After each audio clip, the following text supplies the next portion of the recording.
Hi and welcome to Hot Women Rock. I'm Pat Duckworth, the author of Hot Women Rock, How to Discover Your Midlife Entrepreneurial Mojo. And I haven't done any interviews for a few weeks, not because I haven't got lots of wonderful people to interview, but I've been on my travels. I've been to Iceland and Amsterdam and been having meetings in London. And so it's been a bit hectic. So I'm really glad to be getting back into my groove again. And I've got some wonderful guests lined up to talk to. So my guest today is a passionate individual. We love that in an individual. She has a natural talent in dealing with people. Her ultimate driver is to empower parents and young people to navigate the minefield of adolescence. By making a few small changes, she shows them that they can live their lives harmoniously and respectfully together. I think all those of us who've gone through that stage are probably wishing we'd met her earlier. But anyway, for the moment, it's welcome to Cai Graham. Hi, Cai. How are you today? I'm good, and thank you, Pat. Lovely to speak to you today. We're fairly new friends, Cai, so I'm really excited to find out more about you. Let's take it away. I want to know how you started out. Have you always had this passion for helping people? What happened at the beginning? Probably, Pat, I have, even as a teenager. But I think I've had a sort of fairly sort of circuitous route. I sort of started working in the city in my 20s, straight out of university, naive and full of ambition. So I was a computer programmer, turned into, sort of escalated and was a project manager for a company, and my client was M&S. So I felt incredibly high powered, and the thing that I was finding though is sort of being in the corporate world, it sort of knocked the edges off me a bit, but all the while I felt that I was sort of suffering from imposter syndrome. I always thought someone was going to sort of tap me on the shoulder and go, "Listen, beat it, love, you're not any good." And what happened was in my 30s, I had kids, and I was so relieved when I had that opportunity to pack it all in, become a stay-at-home mum. Which is exactly what I did. I think probably after about sort of 10 years of doing that, I realized there was more to life than the school run. So I sort of wanted to sort of do something different. I realized that I didn't want that sort of imposter syndrome again. So I reinvented myself and became a photographer. For a fair amount of time, and what then happened was my dad got terminal cancer, and my family is my standing stone. It's my cornerstone. So everything stops as far as family is concerned, and I think that's been my value all along. And so I just realized that, listen, you can't say to a bride, "Listen, Dad's not very well. I will be at your wedding unless it all goes wrong." It's just not a good business model. So I hung up my camera for a while, and then he eventually died, and I sort of grieved and healed, and then decided I needed to get back into photography, and it just wasn't happening.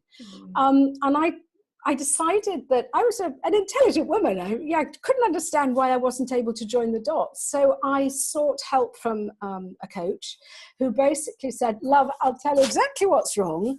Your business values are here and your personal values are here, and they're not meeting. And that's why you're not able to sort of pick up photography where you left off." So he said, "We can sort it all out." He was an NLP chappie. And he said, "We'll sort it all out in a few sessions." And I went, no, hang on a minute. Am I allowed to do something different? And it was, well, yeah, you can do whatever you like. And I suddenly realized that I had an excuse and a reason to do what I really wanted to do. And the thing was that he empowered me to do something for myself. And I suddenly went, no, I want to do that. I want to empower other women to help them on their journey. So, a master of reinvention again, I trained and became an NLP master practitioner, and with my sort of toolbox of sort of stuff and techniques, I started helping women. I started helping them, just empowering them. It didn't really matter. Many in business, some mumpreneurs, some trying to recover from a messy divorce, a mastectomy, whatever it was helping women rebuild their life again in whatever area. But the thing, Pat, that started happening was the more that I was sort of seeing these women, they were saying, listen, I know I need help, but will you help my child? Yeah. I can see, you know, my child needs this, or, you know, sort of little Johnny has got anger issues, or you know, sort of Martha is struggling with confidence, or whatever it was. And so using my NLP toolkit, I was sort of, my clientele were evolving to become sort of parents and their teenage kids. I think a lot had to do with the fact that I was, in the meantime, sort of volunteering for Childline, which is a charity in the UK, which is a sort of more of a helpline for young people. It's for kids up to the age of sort of 19. And I was seeing so many of the issues that our young people are having to address nowadays. And so that's really where I've sort of ended up, is helping. It's really, I think my tribe is sort of mums, it always will be. So it's those people that I am addressing, you know, and helping to help their kids, to help their families, to reconnect with their children, to and help them, as you said in the intro, to sort out with a few tweaks that sometimes can be very simple, help them onto a slightly smoother path. What do you think you've brought from each of these stages into the next stage? So everything that you learned from your corporate life, did that help you through your stay-at-home mum bit as well? Because sometimes mothers think they haven't got any skills when in fact they've got project management, time management, financial management, taxi driver skills. Yeah. But, you know, every stage of our life brings something into the next stage. So what would you think you've brought through those stages? I think actually, when you sort of say that mums often think that they don't have any skills, I must admit, I personally found motherhood, still do, the most valuable and the most rewarding sort of job that I've had. But it can also be the most challenging, because when you've got more skin in the game, when it's actually your darling loved ones that you know you really, really need to get it right, there's a lot more sort of invested in it.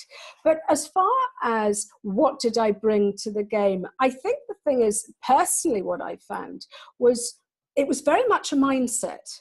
And I think I as I sort of alluded to earlier, I felt like a fish out of water in corporate world. It wasn't really me. There was sort of people it was sort of back in the 80s when I was there, and they were all in their power suits and sort of high heels and looking very efficient. And I just felt that I wasn't efficient enough to be there. But actually, spinning it on its head, when I got into being a stay-at-home mum, I realized actually that even though, you know, I didn't have to be in my power suit or whatever, you know, it was a bonus if I got out of my jammies some days. But I think the thing was, what I realized is that it didn't matter so much because I wasn't being judged any longer. I felt that in the corporate, I was permanently having to measure up. Whereas as long as, and this is what I've learned throughout the rest of my work, is as long as you are addressing stuff with compassion and with the right approach and with love, and you know, you're often halfway there. So I learned not to beat myself up so much. And then actually sort of coming through the other side, now I'm sort of helping parents. I've just realized that I think it's so important to be there for one another, to support one another. I learned as a mum that, I mean, in the corporate, I remember when the very first day I arrived, they plonked down as sort of 2 lever arch files and said, there are our procedures and our, you know, and I thought, all right, okay. And you sort of plowed through them. You don't get an instruction manual as a parent. There are no rules. There are no, you know, sort of ways of how to deal with, I mean, you know, how to communicate with your child. My kids are so different. One sort of needs to sort of hear all about, you know, oh, listen to my woes and my problems. And the other one is, no, you're all right, I'll sort it out on my own. So I think what I have learned is sometimes you just got to roll with it, you know, because the goalposts change wherever you are. And that's the same with parenting. What rules apply for a 2-year-old are so different for a 12-year-old, are so different for a 22-year-old. So I think a lot of it is just roll with it and go with the best of intentions. And actually the sort of final point is that ask for help. Yeah. It's so important. You know, in the corporate world, I had a mentor that I was able to sort of, you know, ask. As a stay-at-home mum, I felt very alone.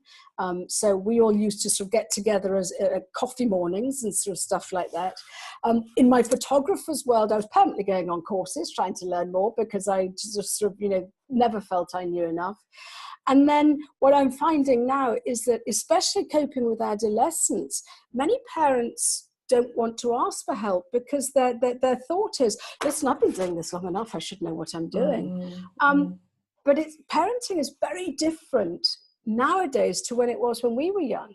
Yeah. I mean, we know, you know, there's things like self-harm and cyberbullying and, you know, sort of the internet. I mean, I remember when I was young, my only form of communication was a telephone in the hall table, you know, and that was it. You didn't have any of this stuff. So as a parent, we're sort of going into uncharted waters as well. So it's okay to ask for help. You know, if your car blows a head gasket, you go and ask for help. Well, if you're struggling with parenting, it's also okay to do that. But I think we've been conditioned that we have to sort of keep going and paint a picture of everything's like the Waltons. And it ain't. It certainly isn't, and things have changed so much. I mean, I remember having to talk my father into getting a telephone. It's Pat Duckworth talking to Cai Graham, who is a coach for parents and their adolescents to help them to live in harmony. I was going to talk to you about your passion. We might get there, but I'm always interested in values, and I'm hearing some of your values coming out. And that whole thing of aligning values, so many people, particularly if they're starting out in business, haven't even thought about what their values are.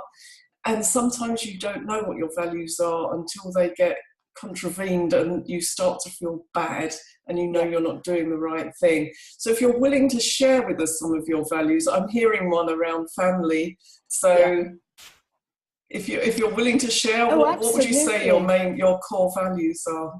My core values are family, love, authenticity. And I think the thing is many of our values change as we sort of get more life experiences, as we grow. You know, what I thought was important in my 20s has proven to be the core ones are, you know, sort of are probably still, you know, the love and the family is still there. But I was very much, when I was younger, I was a people pleaser. So, and I was very much trying to sort of do everything by the book. And, you know, as long as I didn't rock the boat, everyone would be pleased with me. I think there was, NLP tells me it's all about judgment and sort of acceptance and stuff.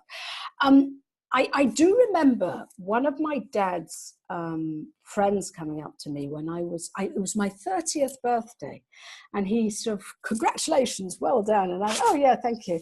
And he went, you'll be so pleased you've hit your 30s. And I went, well, why? He said, you don't have to please anyone any longer. And I sort of had a light bulb moment. And actually, I'm living more and more by that. Yeah. And so hence, I think one of my values now is authenticity. And it's a quote. There's a quote I sort of say to kids who really get it, you know, that they sort of have that light bulb moment, is sometimes they're desperate to find their tribe and fit in and go under the radar and not stand out. And Dr. Seuss sort of did a quote which was very much, why do you spend your whole life trying to fit in when you were born to stand out? And I think when we get to sort of, if we're lucky enough to find out this, I mean, one of my clients just sort of, she was 17 and she went, oh my God, I get it. That's so brilliant. But I didn't find this out, Pat, in all fairness, until it was about my probably mid-40s. Yeah. And I suddenly realized, do you know what? It's not selfish to look after yourself. It's not selfish to please yourself, because you know what they say, in the plane, you know, when the oxygen mask drops, put it on your own, you know, yourself first. Because in fairness, you're no use to anyone if you're not happy and if you're not well, surviving, if you talk about the oxygen mask scenario.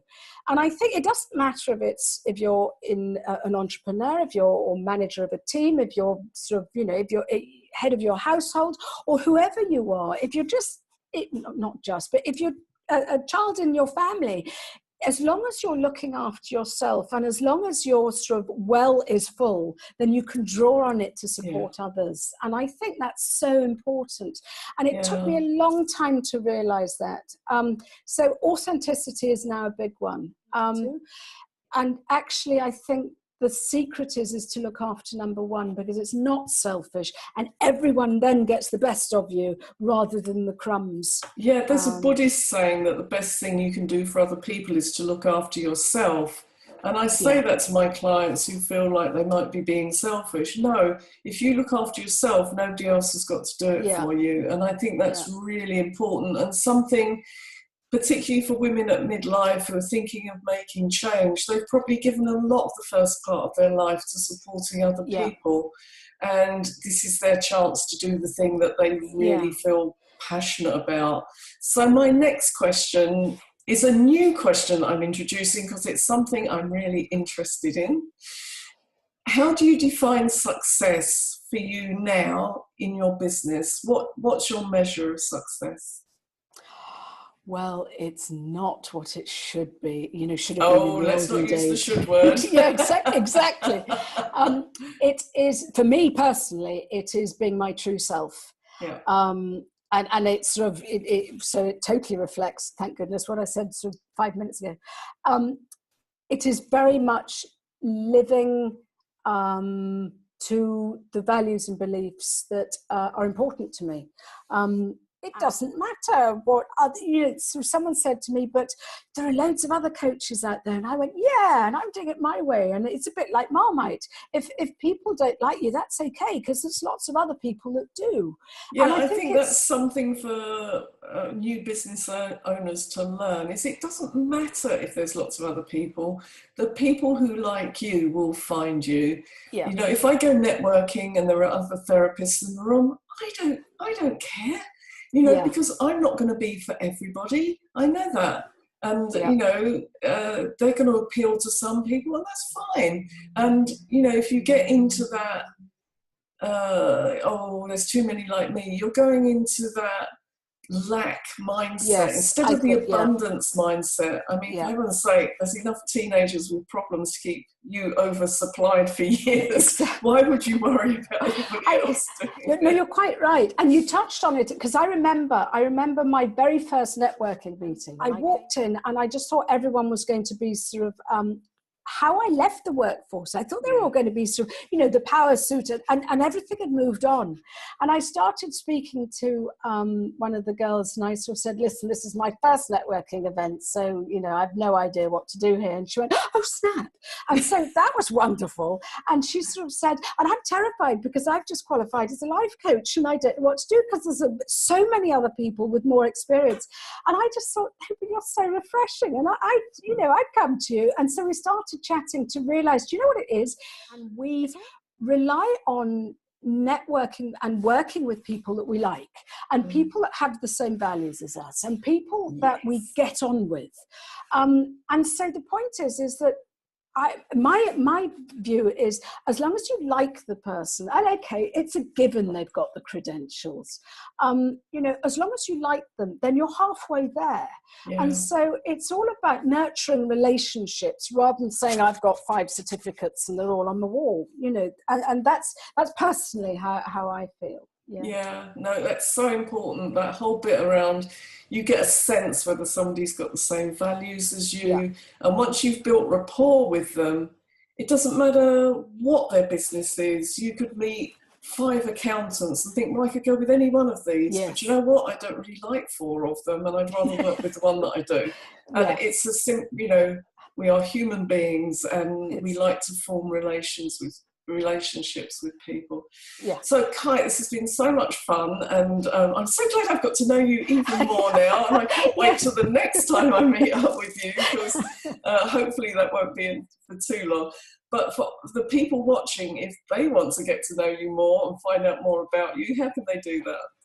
I have a website. It's caigraham.com, so that's easy enough to find. And I'm all over Facebook, so sort of come and sort of connect with me there. Can I just sort of do a shameless plug for my book? Absolutely. Which is the Hold Teen that Toolbox. up again. We want to see that. Okay, it's the Teen Toolbox. You're seeing it here. Yeah. And it's basically, the strapline is equipping parents and teenagers with the tools for navigating adolescence.